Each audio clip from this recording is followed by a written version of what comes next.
Mental health matters.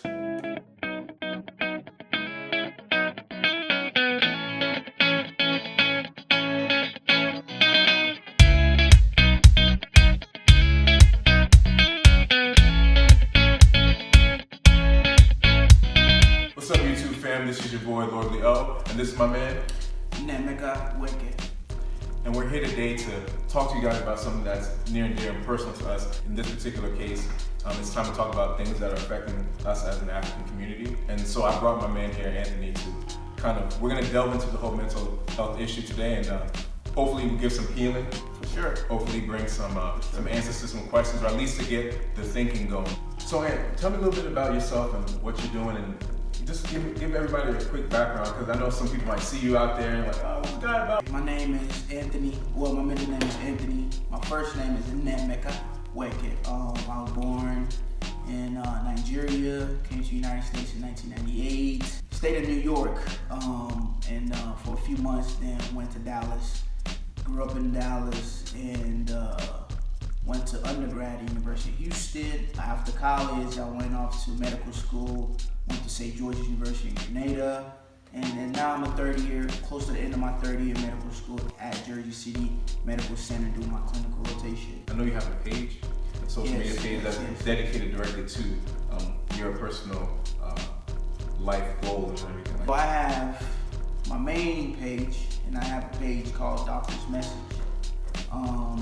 My main page, there came a point where I like to say I'm very multidimensional. I do a lot of things, whether it's fashion, dancing, motivating people, whether it's, and then also the Igbo culture.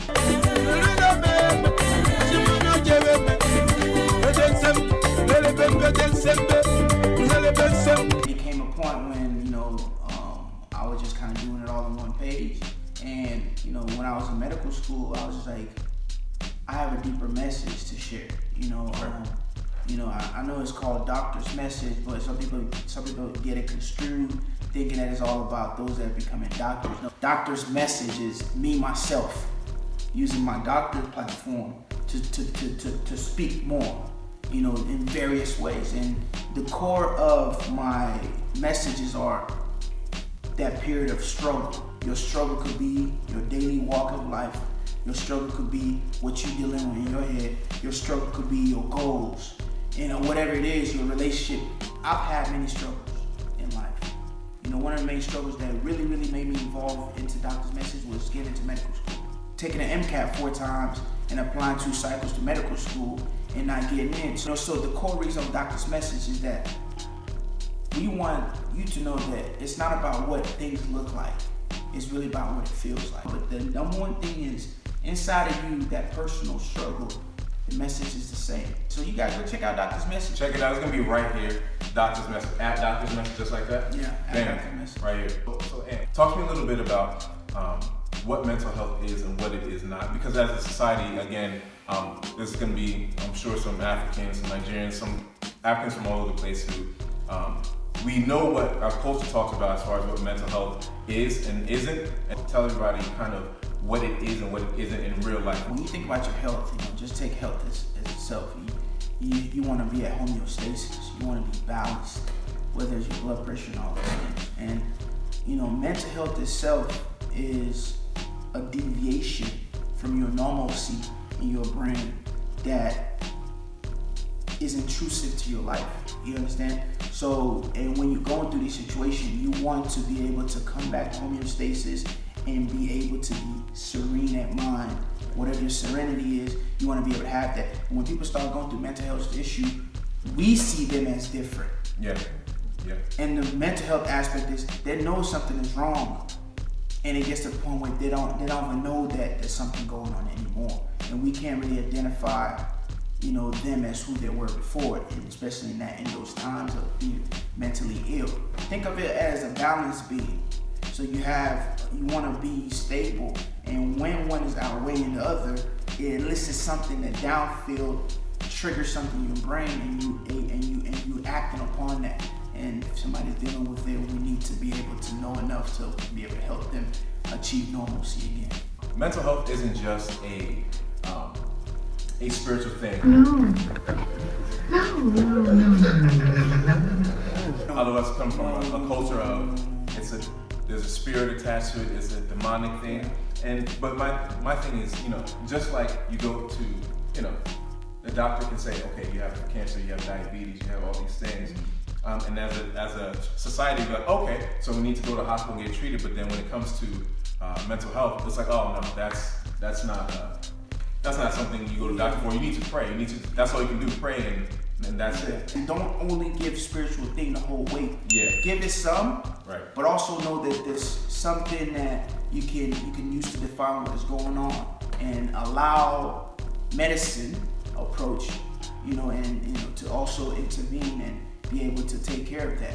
I think that's when we get a good holistic treatment, because medicine will not treat all your illness, but if you can attach and understanding there's many avenues to give me feedback on what's going on, then I think that's when, as a culture, we will start to evolutionize when it comes to mental health and how we deal with it. There's a lot of misconceptions, and we just talked about one of the spiritual aspect, but your environment plays a part in your mental health. If you rest, or lack thereof plays a part into your mental health. There's just so many factors that play a part into your holistic mental wellness that, a lot of, whether it be Africans, maybe some pastors, that just put this taboo on mental health being something that can be outside of spiritual.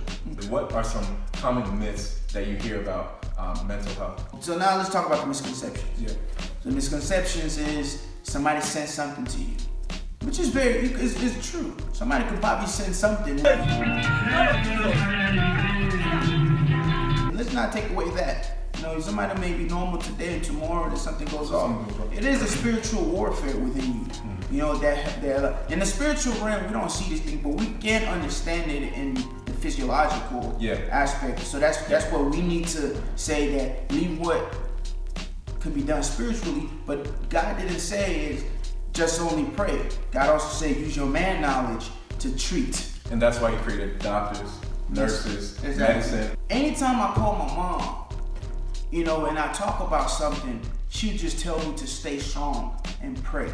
Not that it's bad, it's a good thing, but she said that because she understands that it's multifactorial. We solve the misconceptions by being open, by sharing our story and things like that, and that allows us to now get to the next level and reducing those people that have suicide ideations and people that actually do commit these suicides. So let me say a couple of things really quick.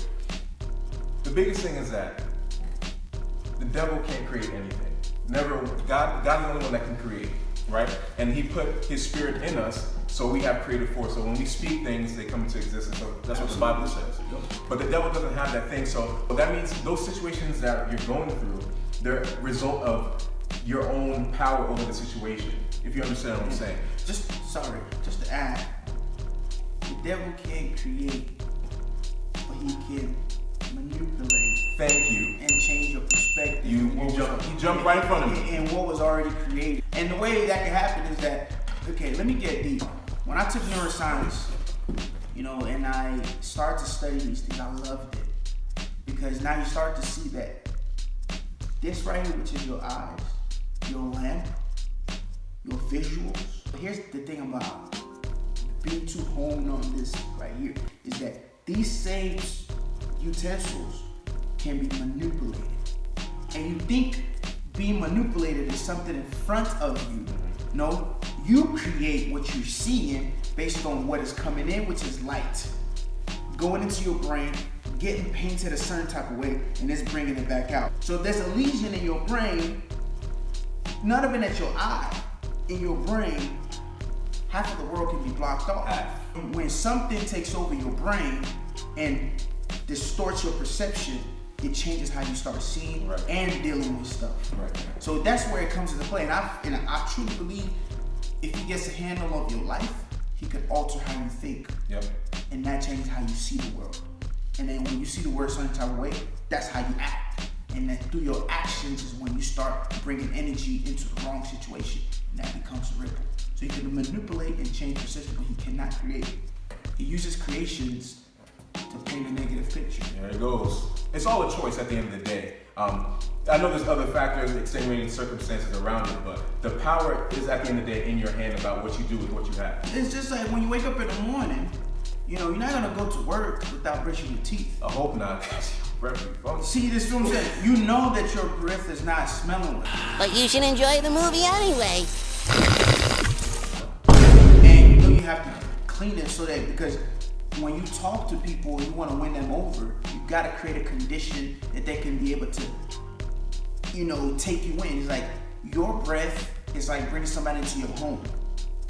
If your house is dirty, you wouldn't want people to come in. Right. It creates the wrong impression. Right. So when you have a knowledge of what's going on inside of you, you don't want to give the wrong impression to the world if you don't try to solve and address what's going on inside of you. So it's important for you to know there's a problem, change that, alter that by empowering yourself with positivity. Every day, as often as possible, people should reaffirm themselves. You know, I mean, that can come down to every day you brush your teeth while your breath is funky. You can tell yourself, you know, I'm not gonna let that situation with my ex, I'm not gonna let me not having that job, I'm not gonna let whatever it may be get to me, but I know that God has blessed me, I know that He has a purpose for me. So all these affirmations to self, I'll compare it to this. You know, the weather forecasters say that, you know, it's gonna snow. Now nobody can stop snow. I mean, if it's gonna snow, it's gonna snow, but you can prepare for the snow. So you go by the ice, you go by the shovel. So when it comes, you know how to manage the snow that's coming. So when you don't affirm yourself, you know that every day there's no day that's gonna be that a perfect day. Like nothing's gonna happen to me today. You know something, whether big or small, is gonna happen. So if you don't go into that day, all right, there's a storm coming, so let me go get this, go get that. So when it comes, I'm prepared. Yeah. So the thing is, like Dr. Message is saying, you have to prepare mentally by reaffirming yourself about what will come, whether it be today, tomorrow, or whenever it does come. Even in that, sometimes people can suppress, nonetheless, a lot of things that are going on. So what are some warning signs of mental illness and mental breakdown that if I'm with my mom or with my sister or my brother, and they're going through something, and I know they're going through something, but I can't really pick it out and they're not talking about it, what are some signs that, you know what, it could be this, it could be that? Unless you live with people, those people, you tend to study them and you know their trend. So the warning signs are usually when they're sad, you know, prolonged sadness or a weird feel. And even if it hasn't become something, it's not something drastic at that point. When you see somebody in your home that are not themselves, whether you had an argument with them, whether they just came home, you know, I think when you see those small things, that's when you just have to keep have an environment that can support that, you know, and just say, hey, what is troubling you? You know, that's where we can start. And sometimes the signs are silent, because you know, people don't really show their signs unless you decide to talk to them. So that's where you know, talking about things, or you yourself feeling empowered to know that you're in a place of love to address it. They say it's a spouse of yours, you know, and you know that they usually try to be neat, and it starts to get really, really dirty, and you start seeing a lot of frustration, sleeping late, you know, eating wrong stuff. Yeah. That's the beginning signs, and you can try to tell them, hey, you need to keep holding yourself, because these things are not, you have a lot of negatives going on. You're not keeping the environment, you're not eating well, you're not sleeping well, you're moody and things like that. So you start keeping an eye on these things, and you do what you can do. Maybe clean that room for them, you know, because they might have too much stuff going in here. They just can't really find the energy to stop one thing and do the other. You help them by doing that, and then tackle the next one with them so they can be able to solve it. What are the difficulties that make it hard for people with mental illness and everything to get help? The fear to talk about it. You saying it does not mean that it's true. You talking about it, you're expressing. Don't forget the different ways to express. Talking about it, body language, love. There's so many ways to express. The most powerful expression for mental health is talking it. Just some quick tips to kind of combat mental health, even in our own lives, or even help somebody else along the way that you might see. Number one thing, and you need to talk about it. You know, you cannot just keep silent. You can rest. That's good. Need that. But you gotta talk about it. Need that more. And talking will only help you get to the next point.